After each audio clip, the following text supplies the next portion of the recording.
통해 은혜를 나누고자 합니다. 제목을 따라 삶의 예배를 드리라. 아멘. 우리 예배 말씀 듣기 전에 좌우 앞뒤 계신 분들과 인사를 나누도록 하겠습니다. 반갑습니다. 환영합니다. 은혜 많이 받으시기 바랍니다. 감사합니다. 오늘 이렇게 거룩한 주일날 예배에 참여하신 여러분을 환영합니다. 또 온라인으로 예배에 참여하신 분들에게도 동일한 은혜를 더하여 주실 줄로 믿습니다. 여러분, 우리가 예수 믿고 구원받게 되어서 이제 변화가 됩니다. 예수 믿고 난 다음에 일어나는 삶의 변화를 보게 되면은 먼저는 진리의 말씀, 하나님의 말씀을 가까이 하며 살게 됩니다. 성경을 펴서 읽으면서 삶의 변화가 일어나기 시작을 합니다. 두 번째로는 예배 드리는 삶이 시작이 됩니다.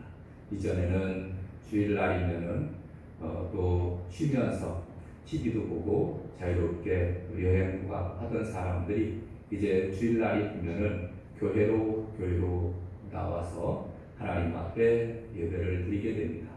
세 번째 변화는 하나님의 뜻이 무엇인가를 분별하며 살려고 노력하게 됩니다.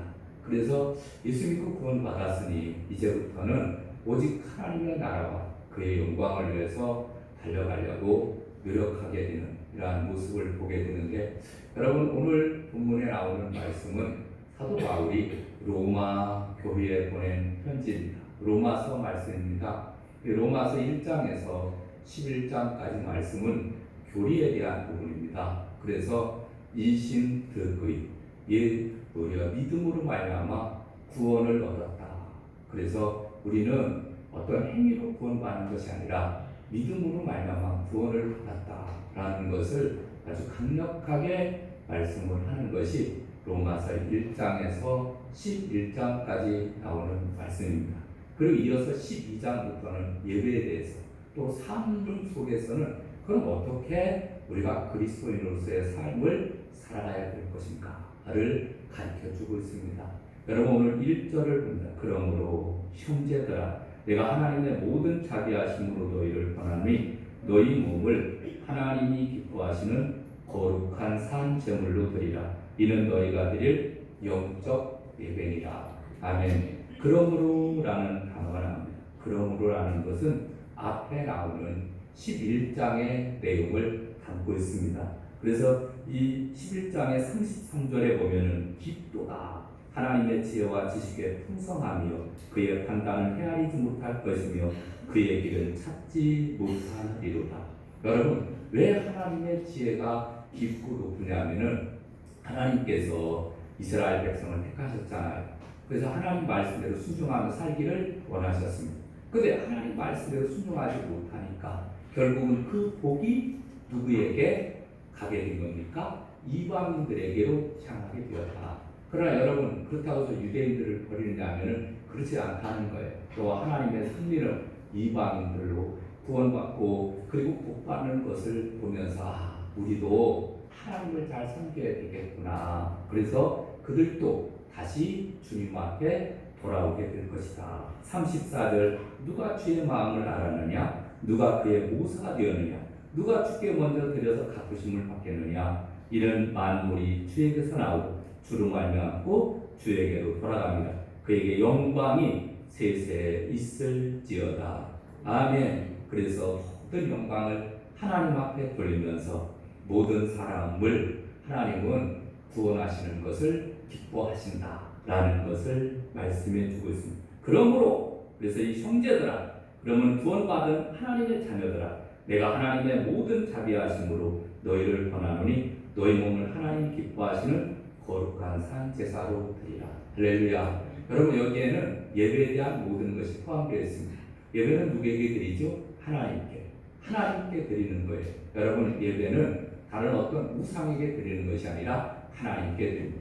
예배의 대상은 누구죠? 구원받은 하나님의 자녀들이 바로 예배의 대상이 예배자가 됩니다. 그리고 또 예배는 그럼 어떻게 드리느냐? 요한복음 4장 23절에 보니까 하나님은 영이시니 예배하는 자는 영과 진리로 예배할지니라. 아멘. 그러니까 우리가 하나님 앞에 예배할 때는 영으로 진리로 하나님 앞에 예배를 드려야 됨을 나타내 주고 있습니다. 여러분, 그러면서 이어서 주시는 말씀이 또 삶의 예배도 있다라는 것을 말씀을 합니다. 여러분, 예배자에 대해서 우리가 한번 살펴보면은 예배자는 구속함을 받은 은혜를 받은 자를 나타내 주고 있습니다. 마태복음 22장에 보면은 혼인잔치에 대한 비유가 있습니다. 한 임금이 이제 아들의 결혼식을 위해서 혼인잔치를 베풀게 되었습니다. 수많은 사람들을 초청을 합니다. 그런데 그 잔치 자리에 이제 주인이 도착을 합니다. 쭉 돌아보니까 어떤 한 사람이 이제 예식에 참여를 해서 복장을 입어야 되는데 예복을 입지 않고 참여를 한 거예요. 그래서 당신은 어떻게 하여 예복을 입지 않았느냐 그랬더니 유구무원이거늘 아무 말도 없는 거예요. 그래서 그 주인이 그 사람을 밖에다가 내쫓아라 라고 하는 말씀이 마태복음 22장에 기록되어 있습니다. 여러분, 이 말은 무슨 말이냐면은 여러분, 우리가 예식 자리에 결혼 잔치에 아무나 참여하는 게 아닙니다. 예식 자리에는 예복을 나눠주는데 예복을 입은 자만 그 예식 자리에 참여할 수 있는 거예요. 여러분, 하나님의 나라는 모든 사람에게 열려져 있습니다. 그러나 누구나 천국을 가느냐면은 그렇지 않습니다. 그럼 누구만 갈 수 있냐면은 예수님을 구주로 믿고 고백한 사람들만 하나님의 나라에 들어가게 되는 줄로 믿습니다. 여러분, 예배는 누구나 드립니까? 아닙니다.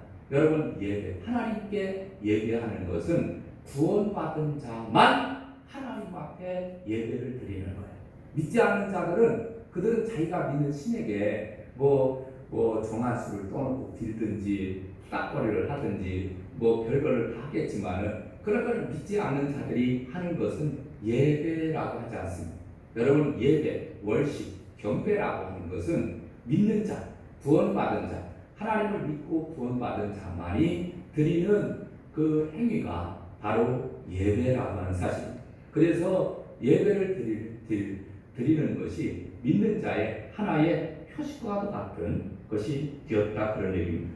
그런데 예배를 드릴 때 어떤 예배를 드려야 되느냐? 여러분, 예배는 두 가지 예배가 있습니다. 하나는 공예배가 있고 또 하나는 삶으로서 드리는 생활 예배가 있습니다.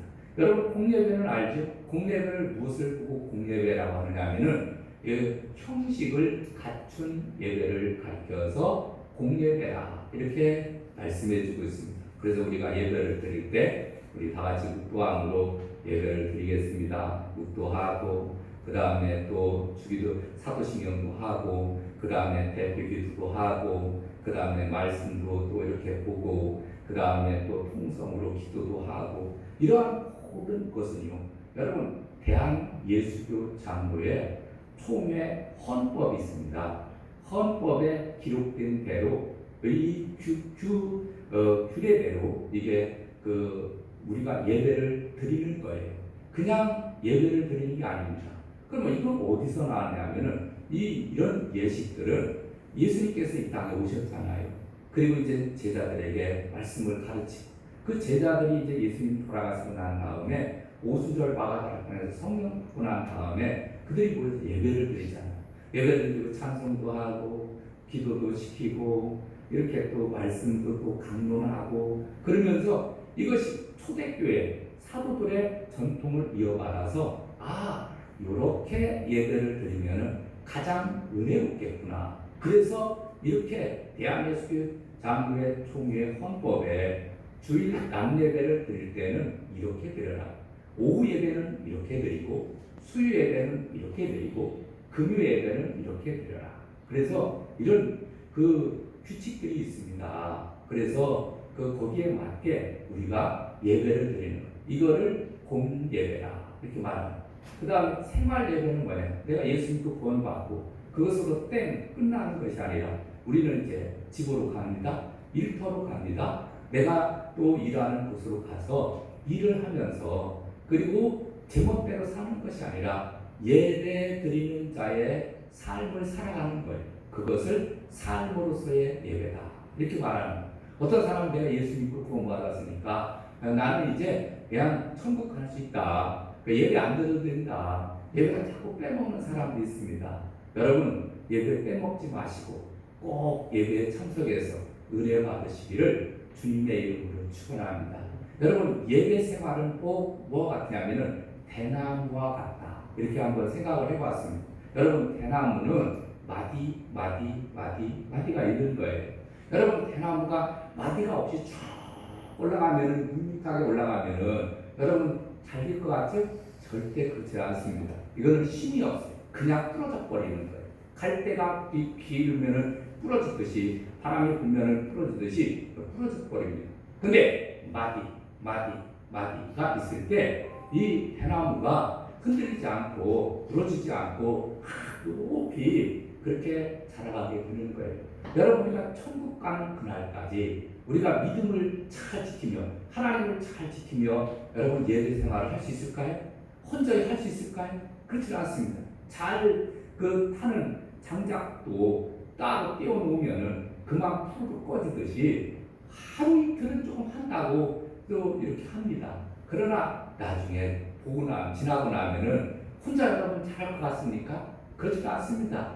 여러분 신앙생활을 가장 잘하는 방법은 모여야 돼요. 그래서 주님께서 몸된 교회를 이 지구상에 세워주시고 예수 믿는 사람들로 하여금 모여서 예배하고 기도하고 그 다음에 은혜 받고 나가서 복음을 전하고 하나님 말씀을 전하게 하신 줄로 믿습니다.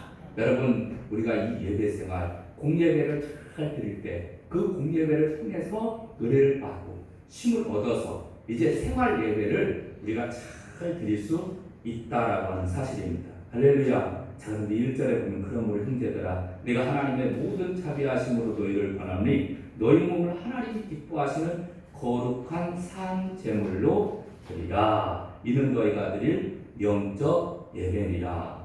여러분, 예배의 요소 가운데 예배는 누가 드려야 된다고요? 내가 드려야 되는 거예요.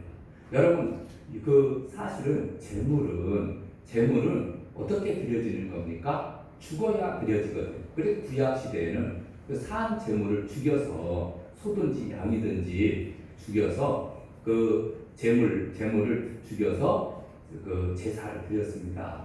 근데 오늘 본문에 보면 뭐라고 말하냐면은 여러분, 이 구약의 제사 제도는 예수님께서 우리의 모든 죄를 지시고 십자가에 피 흘려 돌아가심으로 이제 완성되었습니다. 그럼 우리가 해야 될 일은 이제부터는 그런 제사를 안 드려도 됩니다.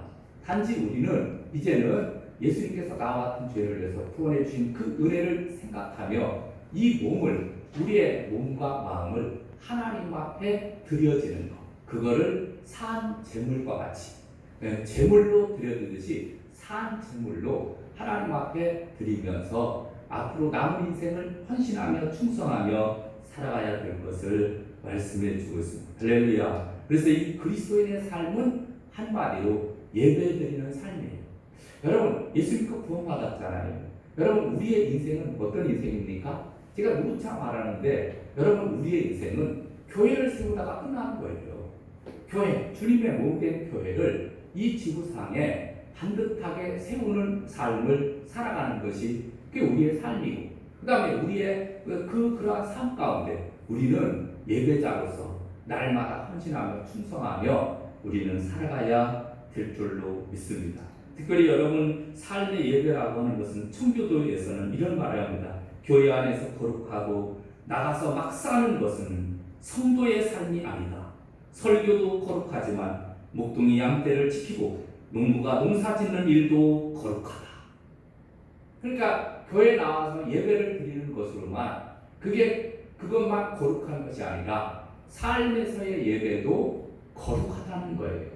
그래서 직장에서 성실하게 근무하고 동료들에게 친절한 말을 하고 자리를 양보하고 이웃의 어린 아기를 봐주고 노인정에서 봉사하고 놀이터 또는 또 기타 여러 곳에서 쓰레기도 줍고 또 그리고 청소하고 이러한 모든 것이 삶의 예배가 되고 거룩한 제사요 영적인 예배가 되는 줄로 믿습니다. 그러니까 믿는 자로서 본을 보이며 살아가야 되는데 히브리서 13장 16절에 이렇게 말합니다. 오직 선을 행함과 서로 나누어 주기를 잊지 말라.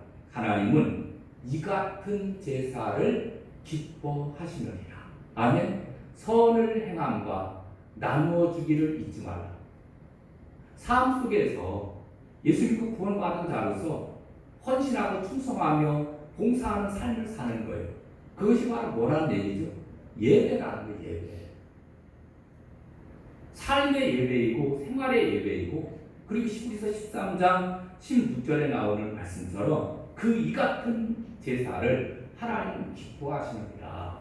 성경에 분명히 우리에게 말씀해 주고 있습니다. 여러분 앞으로 이제 남은 인생 늘 우리는 예배자로서 특별히 공예배도 잘 드리고 또 그리고 삶 속에서 예배를 드리면서 주신 사명 잘 감당하는 저와 여러분 되시기를 주님의 이름으로 축원합니다. 아멘. 자, 그러면은 삶의 예배를 그럼 어떻게 하면은 잘 드릴 수 있느냐 하면은 오늘 2절에 아주 자세하게 기록되어 있습니다. 2절을 봅니다. 너희는 이 세대를 본받지 말고 오직 마음을 새롭게 함으로 변화를 받아 하나님의 선하시고 기뻐하시고 온전하신 뜻이 무엇인지 분별하도록 하라. 아멘. 첫 번째 우리가 삶으로서 예배는 첫째 이 세대를 본받지 말라 이렇게 말합니다. 이 세대를 본받는다라는 것은 이것은 외형을 나타내고 있습니다.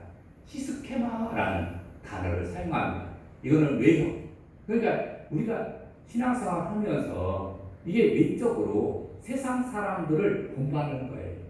내면이 아니라 외적인 것. 외적인 것을 자꾸 본받으려고 합니다. 그런데 그렇게 하지 말아라. 그래서 로마서에 보면은 그런 부분에 대해서 이렇게 말합니다. 로마서 1장 27절 또한 그들이 마음에 하나님 두기를 싫어하며 하나님께서 그들을 그 성실한 마음대로 내버려 두사 합당치 못한 일을 하게 하셨으니 곧 불의, 추와, 탐욕, 악의가 가득한 자요 시기, 살인, 분쟁, 사기, 악독이 가득한 자요 수근수근하는 자요 비방하는 자요 하나님께서 미워하시는 자요 능욕하는 자요 교만한 자요 자랑하는 자요 악을 포모하는 자요 부모를 거역하는 자요 우매한 자요 배약하는 자요 무정한 자요 무자비한 자라.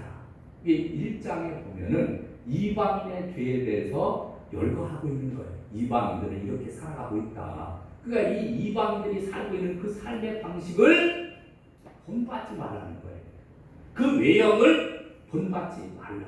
그때 당시는 로마가 세계 정치, 경제, 문화, 군사의 중심지였습니다. 로마는 풍요로운 삶을 누렸습니다. 그러나 윤리적으로는 굉장히 타락한 모습을 보였는데 로마라는 세속 도시 속에서 살아가는 그리스도인들을 향해서 너희는 이 세대를 본받지 말라 이렇게 말씀해 주고 있습니다. 여러분 예수 믿고 구원받은 자로서 우리는 세상을 본받는 것이 아니라 우리는 하나님을 기쁘시게 하며 하나님의 나라와 영광을 위해서 살아가야 될 줄로 믿습니다. 그래서 사도 요한은 요한일서 2장 15절에 보니까 이 세상에 있는 것들을 사랑하지 말라. 누구든지 세상을 사랑하면 아버지의 사랑이 그 안에 있지 아니하니 이는 세상에 있는 모든 것이 육신의 정욕과 안목의 정욕과 이생의 자랑이라고 분명히 말씀합니다. 그러면서 이 모든 것은 다 아버지께로부터 온 것이 아니 세상으로부터 온 것이라. 그러니까 우리가 세상을 본받지 말고 우리는 오직 하나님을 기쁘시게 하며 말씀대로 우리는 순종하며 살아가야 될 줄로 믿습니다. 특별히 우리는 예배드리는 삶에 최선을 우리가 다해야 됩니다. 여러분 미국의 34대 대통령이 아이젠하워라는 대통령입니다. 그는 신실한 그리스도인이었습니다. 그때 당시 미국의 소련의 공산당 서기장이었던 호루쇼프라고 하는 분이 찾아왔습니다. 미국을 방문했습니다. 근데 마침 이 호루쇼프라고 하는 분이 이제 주일이 뛰어있기 때문에 그날은 이제 아이젠하워라는 대통령이 이렇게 말합니다. 우리 같이 교회 갑시다. 나는 신앙생활 안에서 교회 안 간다. 그랬더니 아이젠하워 대통령이 제가 선약이 있어서 1시간 반 정도 자리를 비워야 되겠습니다. 조금 그러면은 기다리시기 바랍니다. 이건 외국적인 결례거든요. 러시아의 대통령을 초청을 해놓고 쉽게 얘기해서 지금 자리를 비우겠다는 거거든요. 이거는 외교적인 결례입니다. 그런데 나는 먼저 선약이 있습니다. 나는 하나님과의 선약이 있어서 예배를 드리러 갑니다. 1시간 반 후에 뵙겠습니다. 그럼 가버린 거예요. 여러분, 그 최고의 강대국인 미국의 대통령이 삶의 중심이 뭐에 있는 거예요? 예배에 있는 거예요. 여러분, 우리의 삶도 항상 우리는 이 세대를 본받으면 안 돼요. 그리스도인으로서 우리는 항상 삶이 예배의 중심에 있어야 될 줄로 믿습니다. 주일이 되면은 이제 교회 나와서 예배를 드리고 할 수만 있으면 주일 오후 예배도 꼭 예배를 드리는 거예요. 어떤 사람은 아주 바쁘게 또 그 예배의 자리를 벗어나는 분들이 있는데 여러분 주일 오후 예배 때도 할 수만 있으면 예배에 참석해서 은혜 많은 일에 힘쓰시기를 주님의 이름으로 축원합니다. 아무리 바쁘고 힘들어도 예배를 드리면 하나님이 환난을 막아주시고 근심을 막아주시고 은혜를 베풀어 주실 줄로 믿습니다. 여러분, 인간의 생사화복은 하나님께 달려있는 거예요. 하나님이 사람을 붙여주시기도 하고 하나님이 물건을 팔게도 해주시고 하나님이 역사하시면요 안 되는 게 없는 거예요. 그러니까 삶의 중심이 어디에 있느냐, 이 세대를 본받아서 무엇을 먹을까, 무엇을 마실까, 무엇을 입을까 하다 보면은 자꾸 빠지게 돼요. 자꾸 거기에 흔들리게 되는 거예요. 여러분, 우리는 삶의 예배를 우리가 드려야 될 것을 분명히 성경은 말씀합니다. 여러분, 혹시 우리가 신앙생활 하다가 보면은 지칠 때가 있습니다. 여러분, 예를 들면은 그 물고기, 금붕어 같은 경우를 키운 사람들은 아마 좀 이해를 할 겁니다. 어항에다가 이제 금붕어를 키웁니다. 근데 어느 날 보면은 이 금붕어가 이 꼭대기로 올라와서 뽀꼼뽀꼼 하다가 나중에는 이 뒤집어요. 배때기가 꼭대기로 올라와서 뒤집어서 꼭 죽기 일보 직전입니다. 여러분, 그럴 때가 어떻게 하면 되는지 아십니까? 얼른 물을 갈아줘야 돼요. 그래서 지금 있는 물을 다 쏟아내요. 그리고 새물로 다 갈아줍니다. 여러분, 새물로 갈아준다는 것은 그 안에 뭐가 있는 거예요? 공기가 있는 거예요. 산소가 결핍된 거거든요. 그래서 그 물을 충분하게 갈아주면은요, 뿔로 뒤집었던 것이 다시 또 원인치면서 헤엄치고 하는 것을 보게 됩니다. 산소가 공급되니까 이 물고기가 다시 살아나는 거예요. 여러분, 사람도 가만히 보면은요, 맥이 없고, 맥알이라고 해서 맥이 없고, 그 다음에 또 그 의욕이 없고, 소망이 없고, 생명이 없는 사람들이에요. 이런 사람들은요, 영이 살지 못해서 그러거든요. 그러니까 이런 사람들이 교회에 나오는 거예요. 예배를 드리는 거예요. 예배를 드릴 때 하나님의 영이 기운이 그 안에 들어가게 되면은 살아나는 거예요. 할렐루야. 여러분, 힘들고 어려울 때는 어디로 와야 됩니까? 교회로 오시기 바랍니다. 그리고 예배를 드려서 예배에 성공하게 되면은 삶이 바뀌어지고 은혜가 차고 하나님의 놀라운 축복이 임하게 되는 줄로 믿습니다. 그래서 요한 3서 2절에 보니까 사랑하는 자여, 네 영혼이 잘됨같이 네가 범사에 잘되고 강건하기를 내가 간구한다. 아멘. 영혼이 잘되면 범사가 잘되고 청풍한 놀라운 축복이 임하게 될 줄로 믿습니다. 그다음 두 번째로는 마음을 새롭게 하여 변화를 받으라, 이렇게 말합니다. 여러분, 이 마음이라는 것이 바로 뭐냐면은 생각이나 느낌, 자세와 행동을 주관하는 기관이거든요. 그런데 여기서 변화를 받으라, 이런 것은, 변화는 헬라어로 보면은 모르테라는 단어를 사용합니다. 이 단어의 뜻이 바로 뭐냐면은 변하지 않는 본질이에요. 변하지 않는 본질. 그러니까 마음이 변화를 받아. 이게 변하지 않는 본질이 변화를 받아서 여러분 이전의 삶 속에서 이제는 변화를 받아서 우리 마음속에 예수 그리스도를 구주로 믿고 그 다음에 하나님의 그 뜻과 승리를 따라서 살려고 노력하는 이러한 삶이 이 본질이 변화될 때 이렇게 세상적인 것에서 하나님 중심의 삶으로 변화되게 될 때 하나님의 역사가 임하게 되는 줄로 믿습니다. 그래서 고린도후서 5장 17절 그런즉 누구든지 그리스도 안에 있으면 새로운 피조물이라 이전 것은 지나갔으니 보라 새 것이 되었도다. 아멘. 예수 믿게 되면요 우리의 마음과 심령이 바뀌어지게 되는 줄로 믿습니다. 에베소서 4장 22절 너희는 유혹의 욕심을 따라 썩어져가는 구습을 따르는 옛사람을 벗어버리고 오직 너희의 심령이 새롭게 되어 하나님을 따라 의와 진리의 거룩함으로 지으심을 받은 새 사람을 입으라. 아멘.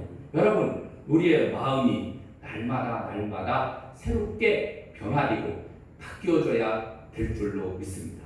그래야 본질이 바뀌어지는 거예요. 그러면 이렇게 하기 위해서는요 여러분 예수 믿고 난 다음에 변화가 어떤 변화라고 했죠? 예수 믿고 난 다음에는 예배를 드리는 거예요.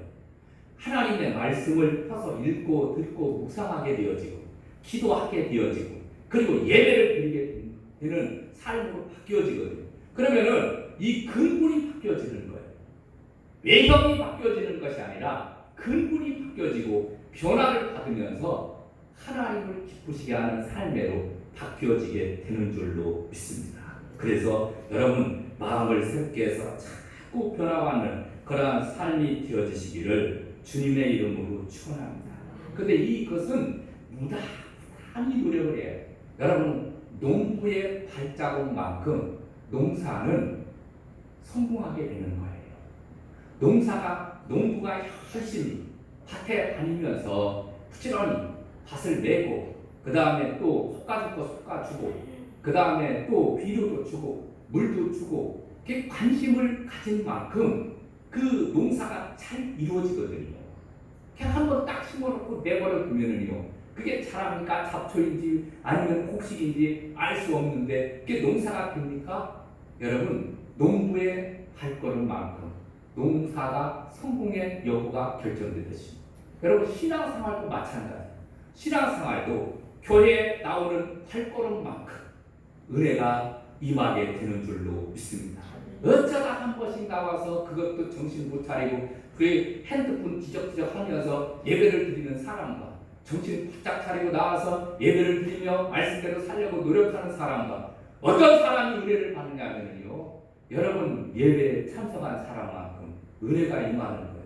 할렐루야. 그래서 우리는 정말로 우리의 삶이 변화받기 위해서 최선의 삶을 살아가야 될 줄로 믿습니다. 우리의 삶은 짧습니다. 미국의 애덤스 대통령이 대통령 자리에서 물러나 노년이 되어 지팡이를 짚고 언덕을 오르다가 숨이 차서 이제 나무 둥지에 몸을 기단 채 쉬고 있으니까 청년들이 알아보고 대통령님 하고 인사를 하는 거예요. 이때 대통령이 뭐라고 얘기를 하냐면은 야 이제 여국의 젊은이들 내가 안녕치 못하네 내 장막집이 무너지려고 해서 이사갈 준비를 하고 있다네.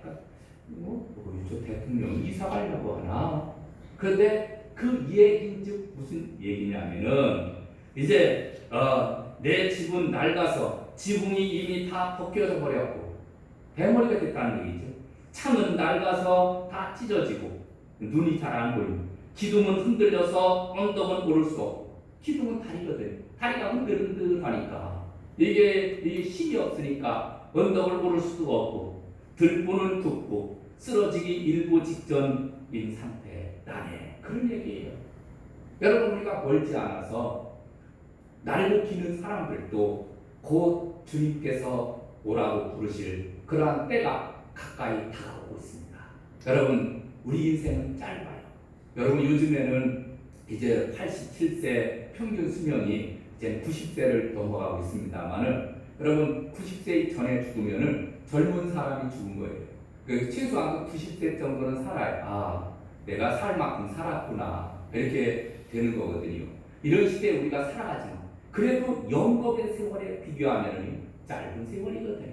여러분 짧은 세상 주님이 곧 오라 언제 우리를 부를지 모르는 세월에 여러분 열심히 우리는 최선을 다해서 살아가야 될 줄로 믿습니다. 마지막 세 번째, 하나님의 선하시고 기뻐하시고 온전하신 뜻이 무엇인지 분별하도록 하라. 아멘. 여러분 우리가 성숙한 그리스도인으로서는 분별할 수 있는 능력을 하나님이 주신 줄로 믿습니다. 어린아이는 분별을 못해요. 어린아이는 자신이 좋아하는 것을 붙들고 삽니다. 자기가 좋아하는 치킨, 피자, 햄버거, 콜라만 먹기를 원합니다. 두유를 먹이면 배타내고. 여러분 그런데 40대, 50대로 넘어가게 되면 식단이 주로 여러분 피자 먹고 그 다음에 또 치킨 사 먹고 그럽니까? 여러분 대부분 40, 50대 되면 야채, 잡곡, 무농약 식품 이런 것에 관심을 갖는 것을 보게 돼요. 왜 그렇죠? 건강에 대한 분별력이 생기는 거예요. 그래서 이런 음식을 먹어야 몸에 좋으니까 그래서 이제 몸에 좋은 것을 찾아서 먹는 것을 보게 됩니다. 여러분 예수 믿고 구원받아서 신앙이 성장하게 되면 이전에는 나 중심의 삶을 살던 사람들이 이제는 어떻게 되느냐 하면은 이제는 하나님 중심의 삶을 살게 되는 줄로 믿습니다. 하나님의 뜻이 무엇인가를 우리가 자꾸 분별하면서 살아가는 거예요. 조정해 주시기 네, 그래서 우리가 하나님의 뜻을 우리가 잘 분별해서 하나님께서 기쁘시게 하는 것이 무엇인가를 우리가 잘 사용해야 될 줄로 믿습니다. 하나님은 우리를 이 세상에 불러주셨습니다. 자녀 삼아 주셨습니다. 여러분 하나님이 우리를 이 세상에 보내주신 삶의 목적이 있습니다. 그것은 바로 뭐냐면은 이사야서에 나오는 말씀처럼 하나님을 찬송하기 위해서 우리를 이 세상에 보내주신 거예요. 그럼 우리는 하나님을 찬양하는 삶을 살 때 가장 바람직하고 그것이 하나님의 뜻이고 하나님의 말씀대로 사는 길인 줄로 믿습니다. 여러분 어떤 제품을 사게 되면요 제품 설명서가 있습니다. 그러면 그 제품 설명서대로 그것을 사용하면은 잘 사용할 수 있어요. 근데 만약에 제품 설명서에 분명히 물을 묻히면 안 된다. 이건 전기 제품이니까 물을 닿으면 가까이 가면 안 된다. 근데 물을 갖다가 그냥 갖다가 막 씻어 막 그러면은 그 제품을 사용할 수 있습니까? 없습니까? 사용할 수 없는 거예요. 여러분 우리 인간도 마찬가지. 하나님이 우리를 창조했습니다. 창조의 목적이 바로 뭐예요? 예배하는 자. 하나님을 찬양하며 섬기는 자로 우리를 부르는 거예요. 그러면 내가 너희를 복주고 복주는 너를 번성케 하며 또 번성케 하리라 말씀해 주셨거든요. 그럼 우리는 삶으로서의 예배를 드리고 그 다음에 또 공예배를 통해서 하나님을 영화롭게 할 때 들어가도 나가도 복받고 하나님의 축복과 은혜 가운데 늘 승리하며 살아가게 될 줄로 믿습니다. 아무쪼록 우리 성대교회 모든 성들이 그렇게 되시기를 주님의 이름으로 축원합니다. 우리 찬양할까요? 찬송가 171장 드리겠습니다.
생각하며 주여 한번 크게 외치고 통성으로 기도합니다. 주여! 할렐루야. 사랑이 많으신 아버지 하나님,